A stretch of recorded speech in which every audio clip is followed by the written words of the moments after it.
Welcome to this new automotive news video for Monday, March 23, 2026, the first of this new week. Today we're going to talk about Chery, which is launching its first large premium SUV in France, a vehicle that will seriously hurt the competition thanks to particularly low prices. We'll also talk about Peugeot, which is finally announcing a price drop on its SUV models. We'll talk about Mercedes, which is giving some information about its future A-Class, but also about the end of the brand. AC Schnitzer, a brand that until now worked as a tuner and body shop for BMW. Well, it's over. And unfortunately, it won't be the only bad news today since a whole bunch of European and French suppliers have just made announcements. They're multiplying layoffs and closing factories. And once again, they're sounding the alarm to alert the authorities about how serious the current European automotive crisis is. Just before that, let me add a little extra information for you. Last week, remember, we talked about Stellantis, which had decided to withdraw the DS Automobiles team from the Formula E Championship in favor of the Citroën team. In the meantime, we also learned that Stellantis is withdrawing Maserati from the same championship in favor of Opel. Even though Opel historically has a good track record in motorsports, it's still quite surprising to see Stellantis withdraw its only car brand. A truly high-end, truly sporty brand from a motorsport championship in favor of a brand that now almost only makes electric SUVs. Let's dive into the topics mentioned at the start of this video, which I hope you'll find interesting. If you do, please support the channel for free. You can do that by leaving a like on this video, boosting it if that option appears for you. That's really the most important thing for visibility. If you want to give my channel more visibility, you can also, of course, subscribe so you don't miss any of the future videos I'll release. And, of course, you can also leave a comment to share your thoughts on today's news. We'll start this video discussing the Chery Group, a Chinese company launching brands like Omoda in Europe. They're introducing the Omoda 9 in France, which we'll cover here. The Omoda 9 is a large 5-seater SUV. It's still a vehicle that's over 4.70 meters long. For now, it's only available in one version, the SHS version, which stands for Super Hybrid System. It's similar to the Super Hybrid from BYD. That means we're dealing with a plug-in hybrid vehicle where the combustion engine can both drive the wheels, just like in a traditional plug-in hybrid vehicle, or it can serve as a range extender, meaning that while the vehicle is running, it uses gasoline to generate electricity on board and recharge the battery and the electric motors. The combustion system uses a 1.5-liter turbocharged 4-cylinder gasoline engine. The electric system includes 3 motors, 2 in front, 1 in back, an LFP battery of 34.46 kWh, which, according to what the brand Omoda says, allows for 145 km in 100% electric mode with a recharge from 20% to 80% in 30 minutes. In terms of power and performance, Omoda claims total output of 540 horsepower 0 to 100 in 4.9 seconds, all sold in France, starting at 40,900. Knowing that Chery and Omoda are currently mainly promoting their leasing solution, with an offer on this one starting at €599 per month. With no down payment at these prices among the European competition, there is absolutely no equivalent vehicle offering similar performance. Indeed, you will find large-size SUV-type vehicles, premium ones from the Germans, for example, a Q5, will start at €68,000. A Tiguan is $55,000. An X3 or a GLC is around $60,000. And in most cases, the power is usually around 200 to 300 horsepower, much lower than the Omoda 9, and often the battery range is also lower than what the Omoda offers. In terms of equipment, the Omoda 9 is quite generous. Let me give you a few examples. The entry-level version includes a panoramic roof, heated steering wheel, heated, ventilated, and massaging front seats, heated and ventilated rear seats, Wi-Fi hotspot, augmented reality head-up display, and LED lighting. So that's on average 10, 15, or even 20,000 euros less than what the Germans offer in this premium SUV segment. However, there is still a small downside regarding the price of this Omoda 9. It's a vehicle that weighs 2,200 kilos, so it's subject to the weight penalty. It's a plug-in hybrid, so it gets a 200-kilo deduction. And in France, with the weight penalty, that still means a €10,000 penalty, which isn't necessarily the case with the competition. For example, an X3 weighs 1.9 tons, a plug-in hybrid, but it's also sometimes the case if you take a GLC plug-in hybrid, it's 2,300 kilos. By the way, speaking of German brands, you should know that AC Schnitzer is closing its doors.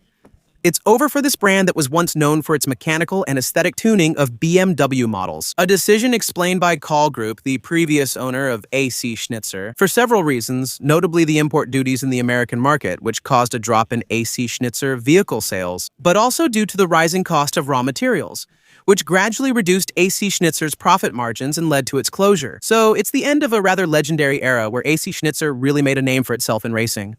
Thanks to some pretty iconic DTM models like the M3 E30, before it started tuning road models, AC Schnitzer will therefore close its doors in 2026 unless the brand finds a buyer.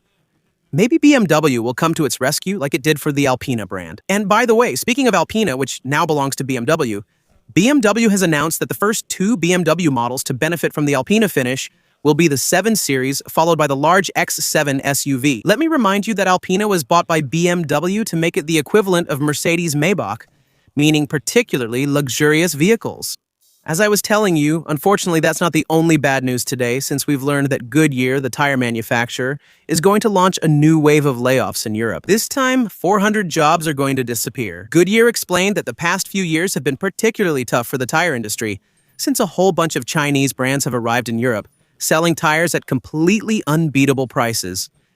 Anyway, it's always the same strategy. Whether it's solar panels, tires, electric cars, textiles, or batteries for electric cars, it's always the same method. With China, they arrive with products at completely unbeatable prices.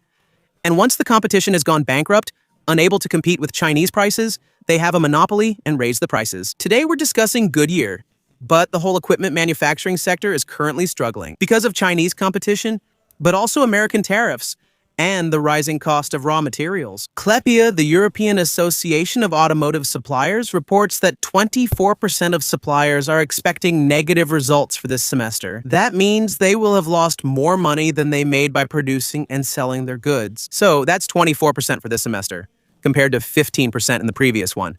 And 76% of them are expecting margins below 5%. That's a big problem, even if they profit. That's a threshold that's generally considered insufficient to finance the necessary investments in new technologies and production capacities. These are companies that will survive for a while, but unfortunately, they may not be able to compete with huge industrial groups that are able to keep prices very low while continuing to invest in new technologies and, more locally, so really focused on France, the Regional Association of the Automotive Industry, the ARIA of Hauts-de-France, which is still a fairly industrialized region.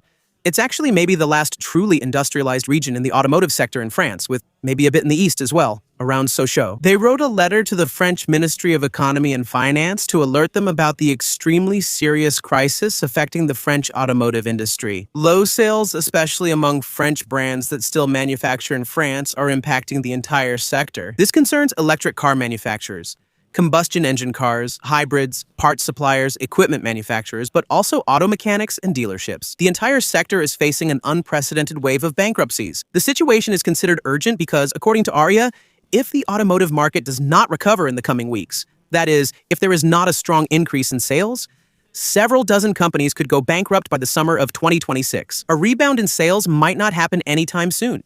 It's unfortunate to say, but with the price of absolutely everything going up right now, the French are not going to buy new cars. That's why ARIA is asking the government to urgently implement a plan to reduce automotive taxes. That means a reduction or even a complete removal of the automotive penalty, but also stronger new incentives to switch to electric cars.